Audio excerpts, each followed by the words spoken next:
سيدنا محمد وآله وصحبه ومن والاه. All praise is due to Allah subhanahu wa ta'ala, and may the best of peace and blessings be on the best of all the creation of Allah, Prophet Muhammad sallallahu alayhi wa sallam.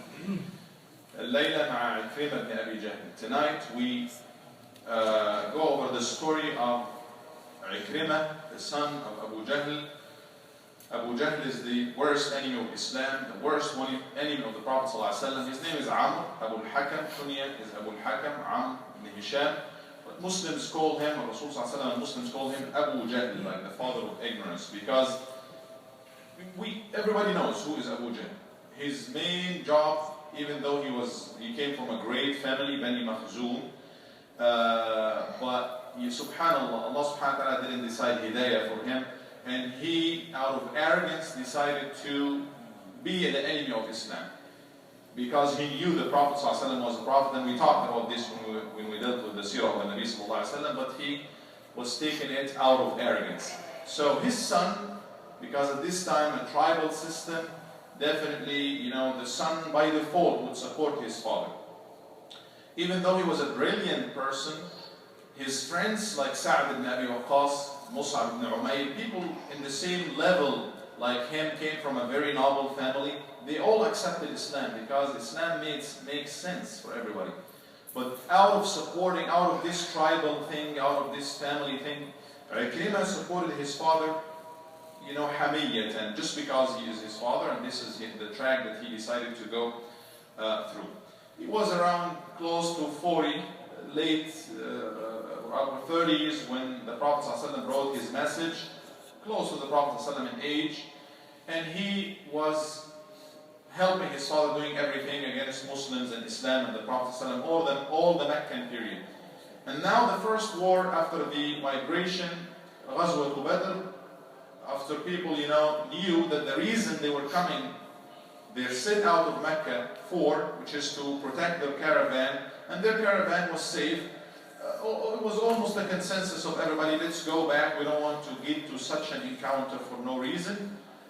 And Abu Jahl decided, no, we should go there all the way to Badr and camp there and drink wine, and Arabs would listen and hear about us, and we establish our dignity. And so he decided to go out of arrogance. His son was supporting him. The battle ended that not only the leader of Al-Mushrikun, Abu Jahl, was killed, but all the leaders of this kind of war, most of them, they were killed.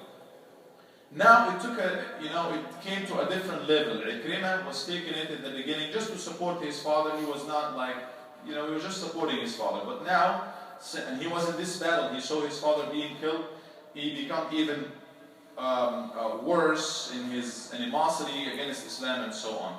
In the next battle, Uhud, he was there, and he was one of the leaders of the army of Mushrikun, Khalid ibn Walid in Maymana, leading the right part of the army. Ekremak ibn Abi-Jahl is in the left part of the army, and they ended up winning the war.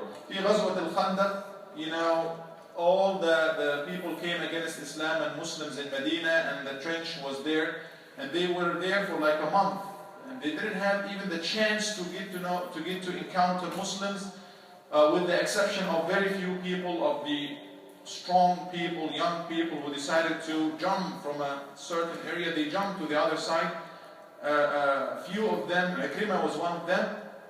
They ended up, some Muslims come to encounter them, and Amr ibn Abd was killed in this kind of fight, and all of them fled. Or they decided to go back to their position and ended up being defeated. Now Fath Mecca, and Abu Sufyan was the leader, and Ekremak was also one of the leaders of Mecca. جاء جيش الإسلام, جاء النور, جاء الحق, the truth, the light is coming to Mecca. And Nabi sallallahu alayhi wa sallam came in a very big, strong army, and he ordered Muslims not to fight anybody unless they start fighting. And Quraysh knew that that was the end. They decided to leave Mecca for the Prophet ﷺ, and they couldn't encounter that. It was almost a consensus of Quraysh. لكن خرط هذا الإجماع إكرمة ومجموعة معه. Ekremak ibn Abi-Jahl and a few of the people around him, they decided to go and fight. It was a little fight. Khalid ibn Walid was in the army of Muslims, and he won. Then Nabi Sallallahu Alaihi Wasallam got to Mecca almost like very easy, and he gave everybody the amnesty, afu am, to everybody, with the exception of those who showed hostility for Muslims, and Ekremak was one of them. Ekremak decided to leave, and he left. He fled towards Yemen. One of the narration mentioned that he went all the way to he tried to get to the coast and get on board of a ship, and he really got on board of a ship, and there was a big storm, and he said, if God, the one in the heaven, rescued me, I will go and follow Muhammad sallallahu alaihi wasallam. And the other narration goes like, his wife called him before he get to the ship. Anyway, he ended up, his wife came, she accepted Islam, and she asked the Prophet sallallahu alaihi wasallam to, make him secure or to issue him this kind of amnesty. And he did sallallahu alaihi wasallam. قال هو آمن. She went after him all the way, in the first narration, all the way to Al-Yemen, because he escaped. She managed to get all the way to Al-Yemen. In the second narration, she just followed him to the coast and told him. It was like maybe a day and night or something, close to 100 miles or so. And she told him, Muhammad sallallahu alaihi wasallam, forgive you, and you come back. In the way, she was Muslim, subhanallah, and he was the leader of non-Muslims. He was trying to approach her like a husband and wife, and she said, no, you are Muslim, and I am Muslim. And he said, it should be something great, this thing that's preventing you from me, or making you, even though you still care for me and everything, but you don't want, it should be something strong, that thing that you believe in. She came all the way to the Prophet ﷺ, along with him. Before he comes to the Prophet ﷺ, and Nabi ﷺ is sitting in Mecca with his friends. He said, يأتيكم عكرمة بن أبي-Jahl مؤمن مهاجر مؤمنا مهاجرا لا تسبوا أباه. Ekremak ibn Abi-Jahl is going to come to you right now, believing, and he is making hijrah to Allah. Do not curse his father, being the enemy of Islam and dying as the enemy of Islam. He said, فَإِنَّ السَّبَّ لَا يُؤْذِي الْحَيَّ وَلَا يَصِلُ إِلَى الْمَيِّتِ. Because cursing and insulting, it's not going to affect the dead person, rather it's going to affect, it's not going to hurt the deceased, but it's going to hurt those who are alive. In a few minutes, Ekremak came to the Prophet ﷺ. Look at his tenderly touched compassion. He stood up for him. بدون الرداء, usually they used to have this kind of cloak. He didn't get even the chance, wait to get the chance to get his cloak, and he went, almost jumped up farihan, out of happiness, and he received Ekremak ibn Abi-Jahl, and he welcomed him. And then Ekremak was still talking like, Ya Muhammad, this lady, my wife, is saying that you forgive me. Is it true? He said, yes. And then he started, tell me what is it that you're calling for. He said, I'm calling for this and that. And he gave him the rules of Islam. He said, that's the truth, and I believe it's the truth. And you have been always calling us for good things, and we have been always knowing you as a good person. And he accepted Islam and became one of the Muslims and leaders of Islam. He was a leader before Islam, and he continued to be a leader after becoming a Muslim. Subhanallah, Allah Azza wa Jalla can change. Look at the Prophet ﷺ. This person has been, fighting against Islam, and his father. The story of Islam of Ekremak is probably, it's definitely the effort of the Nabi ﷺ. More than 10 years before that story, Nabi ﷺ was completely isolated, and he decided to leave Mecca, going to Al-Ta'if, and then no response, positive response from people, and actually it was negative. And Allah Jalla sent him the angel of mountains. If you wish, we destroy everybody. He said no, I hope Allah Azza wa Jalla will get out of these people, from their children, a generation or people that will mention Allah, that will know Allah Azza wa Jalla and worship Him subhanahu wa ta'ala. Ekremak was one of them. Subhanallah, the worst enemy of Islam, later on, he used to take the mushaf and put it in his face and his head, and he said, Kalam Rabbi, Kitab Rabbi, the book of my Lord, the words of my Lord.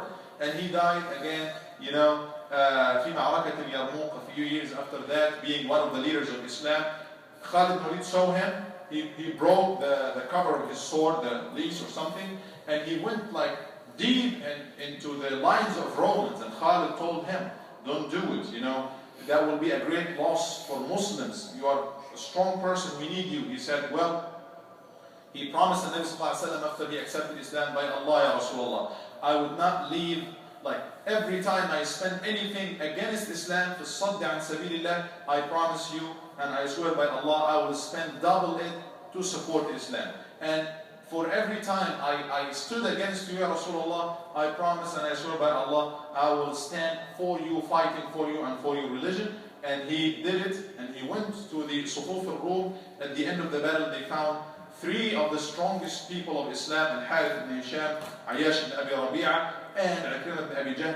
They were there in the last, they didn't die yet, but they were got badly injured and they were dying. And subhanAllah, even as they are dying, they are giving us this lesson. When Al-Harith, he felt thirsty, he asked for water. The water came, and then Ekremak looked at him.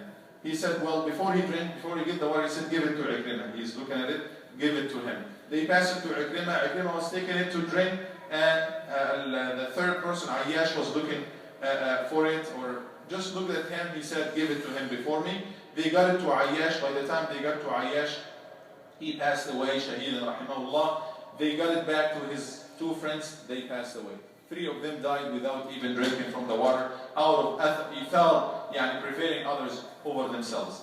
هؤلاء قوم أعز الله جل بهم الإسلام. These are people who managed to make this shift from, subhanAllah, being enemies, worst enemies of Islam, to being biggest of supporters for Islam.